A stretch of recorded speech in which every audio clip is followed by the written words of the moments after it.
Coucou, hello les filles. Il y a longtemps que j'étais pas venue vous voir en live et ça me manquait. Donc je viens vous voir aujourd'hui pour vous faire une suggestion, pour vous proposer quelque chose. Voilà.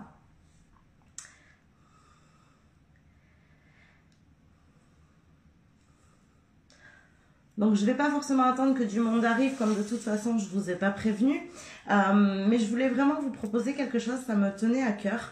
Pour continuer sur les démarches que j'ai entreprises depuis le début d'année, d'accentuer vers aider des femmes à retrouver leur chemin, aider des femmes à trouver leur mission de vie, parce que c'est quelque chose qui me tient vraiment à cœur dans mon métier.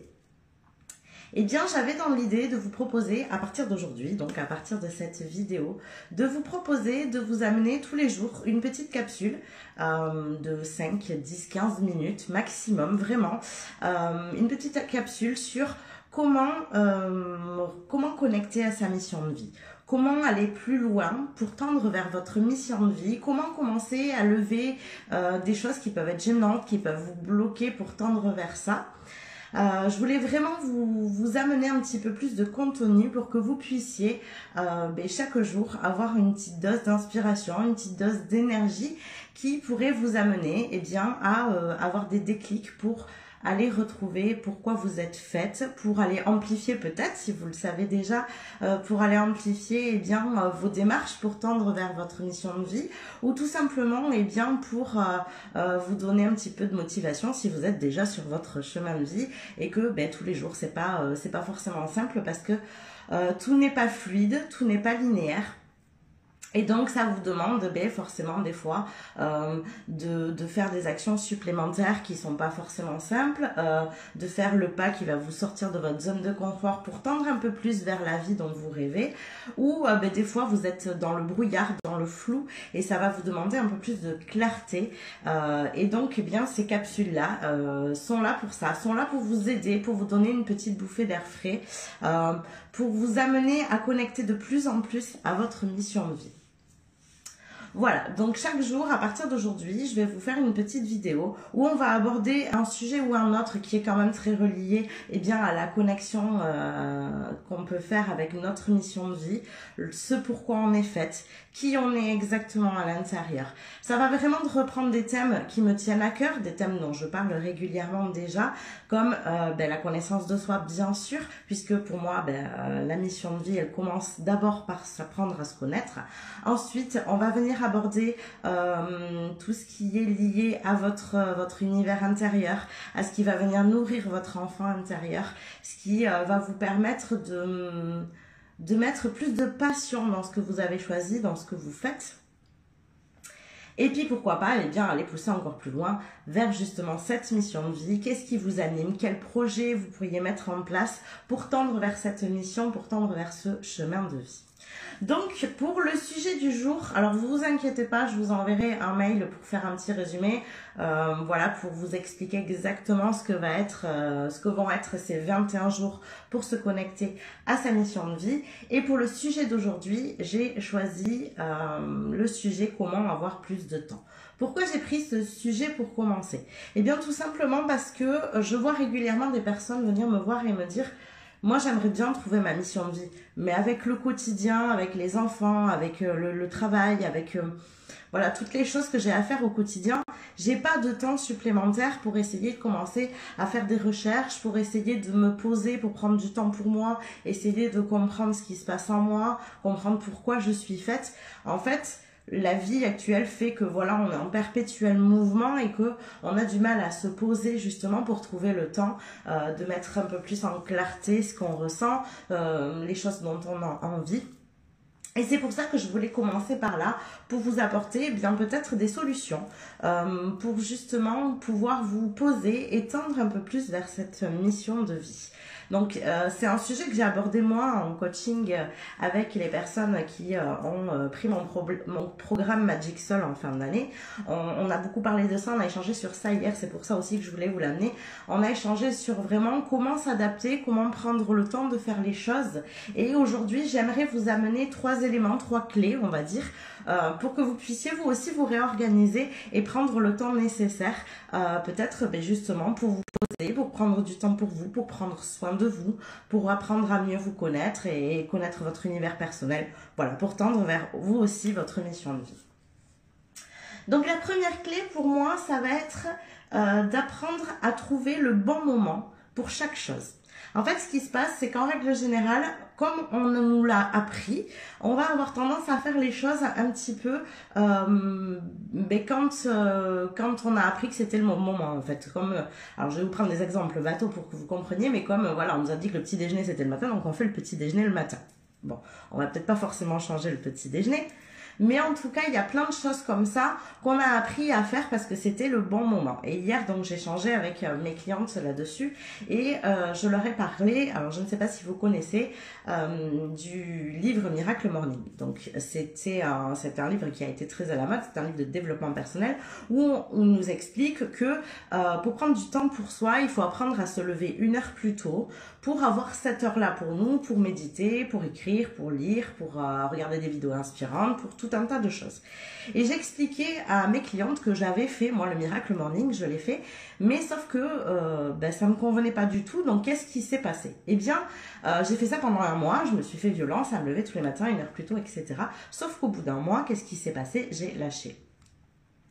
Aujourd'hui, j'applique toujours ce style de choses, sauf que maintenant, je le fais différemment. J'ai appris à écouter mon propre rythme. Moi, pour moi, pouvoir faire ma transformation personnelle, puisque j'appelle ça la transformation personnelle, le meilleur moment, eh bien, c'est une fois que je suis partie amener les enfants à l'école et que je rentre à la maison avant d'entamer tout ce que j'ai à faire pour mon travail. Alors vous me direz, je suis à mon compte, mais à vous de trouver des moments où ça pourrait vous parler, où ça pourrait rentrer dans votre planning en fonction de votre travail. Eh bien, je vais venir faire ma transformation personnelle à ce moment-là. Donc ça, c'est important. Vous voyez que j'ai trouvé pour moi le bon moment pour pratiquer ma transformation personnelle. Et je peux vous dire que ça marche et que ça fonctionne puisque maintenant, ça fait plus d'1 an que je fonctionne comme ça et que je n'ai absolument pas lâché. Donc, il faut comprendre que quand on lâche les choses, c'est parce qu'on essaye de les faire par obligation. Et du coup de les placer à des moments parce qu'on a décidé que c'était comme ça qu'il fallait faire, mais en fait on ne s'écoute pas vraiment à l'intérieur. Pour moi c'était trop complexe de me lever 1 heure plus tôt tous les jours, c'était pas le meilleur moment pour moi. Il y a d'autres personnes, eh bien elles vont préférer faire leur transformation personnelle peut-être le soir une fois que les enfants sont couchés. Moi c'est pareil, c'est un moment où je suis fatiguée, où j'ai plus envie, donc du coup forcément ça sera pas le bon moment non plus. Donc ça c'est le premier point. Le deuxième point, c'est important d'apprendre à anticiper vos obligations. On a tous des obligations autour de nous, voilà, il faut faire la lessive, il faut aller travailler, il faut préparer les repas, il faut, voilà, toutes des obligations, des choses qu'on n'a pas forcément envie de faire, mais on n'a pas le choix, c'est comme ça fait partie de notre quotidien. Donc moi, ce que je fais, en règle générale, alors c'est quelque chose pour lequel je vais pas m'y tenir tout le temps et c'est vrai que j'y reviens et j'ai besoin encore de le conscientiser et pour le faire, mais c'est quelque chose qui fonctionne très très bien aussi et où je me sens beaucoup mieux et beaucoup moins stressée quand je le fais. Eh bien, je vais aller anticiper du coup ces choses-là, c'est-à-dire par exemple les repas, je vais aller me faire des listes de menus, tel soir ça va être ça, tel soir ça va être ça, et en fait ça m'évite au moment d'arriver le soir au repas de me dire qu'est-ce que je vais faire à manger, c'est pas possible, c'est tous les soirs la même question, et je suppose que c'est des questions que vous vous posez aussi, sauf que quand je anticipe les repas, je sais que j'ai ce qu'il faut sous la main. Je sais déjà ce que je vais préparer parce que je l'ai anticipé, j'y ai pensé avant, j'ai fait les courses bien sûr en fonction. Vous voyez, ça me donne du coup beaucoup plus de temps. Au lieu de passer 1 demi-heure à réfléchir à ce que je vais faire, j'embraye directement et ça me fait gagner 1 demi-heure des fois. Donc voilà, ça c'est pour les repas, mais ça pourrait être pour beaucoup d'autres choses. Donc, à vous d'anticiper les choses qui vous saoulent et que vous savez que vous allez être obligé de faire de toute façon. Donc, plutôt que de les faire dans le stress, venez les anticiper et les programmer en amont, vous dire, tiens, à tel moment, c'est mieux pour moi de les faire là et après, je suis débarrassée, je suis tranquille. Donc ça, c'est le deuxième point. Et le troisième point, ça va être de vous laisser des moments où vous allez pouvoir vivre l'instant présent. essayez de, même si c'est des petits moments, même si c'est 5 minutes, c'est pas grave. Mais essayez de vous laisser des petits moments où vous allez vivre ce qu'on appelle le flow. C'est-à-dire que par exemple, eh bien là, vous allez passer 10 minutes avec vos enfants à rigoler et à jouer. Vous n'êtes pas en stress parce que vous savez que ce moment, vous l'avez. Et du coup, vous allez prendre plaisir à faire ça. Et ça, c'est important. Vu que tout est souvent programmé dans nos vies parce que voilà, les aléas de la vie font qu'on a beaucoup de choses à faire. Si vous vous accordez des temps où il n'y a rien, en tant qu'être humain, on va forcément aller meubler. Et donc, qu'est-ce qui va se passer? Eh bien, vous allez le meubler, mais vous allez le meubler avec ce qui va se passer sur le moment. Donc ça, c'est important aussi. Voilà les 3 clés que je voulais vous amener pour apprendre à avoir plus de temps dans votre vie. Alors vous allez me dire peut-être que ça ne vous fera pas gagner plus de temps à m'entendre donner ces clés-là, mais essayez et je vous assure que vous allez voir que ça va vous faire gagner du temps. Je vous rappelle qu'en ce moment, mes accompagnements sont de nouveau ouverts, mes accompagnements individuels. Donc si vous le souhaitez, vous pouvez me contacter pour un appel découverte qui est offert. Donc c'est un appel où eh bien, je vais voir avec vous si ça peut matcher entre nous. Je vais vous expliquer comment je fonctionne pendant mes accompagnements. Et puis on va voir tout simplement s'il y a une connexion, s'il y a une possibilité d'aller plus loin. Voilà pour les appels découvertes. Et si vous souhaitez, avant de prendre contact avec moi, mieux comprendre comment fonctionnent mes accompagnements, juste au-dessus, vous avez le lien vers mon webinaire offert où j'explique quel est le contenu exact de mes accompagnements, où je vais venir vous amener déjà des pistes justement, puisque cet accompagnement va tendre vers justement cette mission de vie. Donc comme on va passer 21 jours ensemble à parler de votre connexion à votre mission de vie, eh bien c'était le meilleur moment pour vous proposer aussi ce webinaire qui va dans ce sens-là et bien sûr un appel découverte vers ces accompagnements qui vont aussi dans le sens de cette mission de vie. Voilà, je vous fais des bisous, je vous dis à demain. Alors je sais pas quelle heure, je vous mets pas d'heure précise, de toute façon les replays seront toujours disponibles.